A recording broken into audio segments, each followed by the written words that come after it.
প্রথমেই বলে দিই, মাথা গরম হলে আমি দায়ী নই কিন্তু। আমার বন্ধু সুমিত ফোন করেছিল, বলছে সরস্বতী পুজো উপলক্ষে নাকি গান লিখেছে। আমি গানের লিরিক্সটা পড়ে বললাম, বারবার বারণ করেছিলাম পুজোর আগে কুল খাস না। বলছে না না, গানটার মধ্যে না একটা টুনির মা একটা টুম্পা শোনা ভাইব আছে। আমি পড়ে শোনাচ্ছি, কেউ যদি মিউজিক প্রডিউসার থাকে তাহলে একটু জানাবেন। সুমিত খোঁজ করছিল, আর এবার মন দিয়ে শুনুন গানটা, আর খিস্তিটা সুমিতকে মারবেন।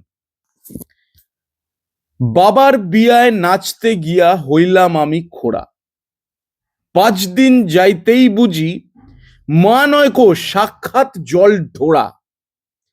আমার সেবা নাইবা করস আমি না হয় পর, আমার সেবা নাইবা করস আমি না হয় পর, বাবার পেছনে নাগর ঘোরাস বাপরে কইয়া বর। মা তুই সৎ মাই থাকবি এমন যদি করস, কাকার গায়ে ঢলস কারণ কাকার কচি বয়স। খাস্তা কচুরি আনলে বাবা দিস শুধু মুই চাটনি, খাস্তা কচুরি আনলে বাবা দিস শুধু মুই চাটনি। আর বাপে কিছু চাইলে চেঁচাস মা গো কত খাটনি। এমন চললে ডিভোর্স ফাইল করায় দিমু বাবার, বাবা আবার করলে বিয়া। এই লাইনটা প্রচন্ড ইম্পর্টেন্ট।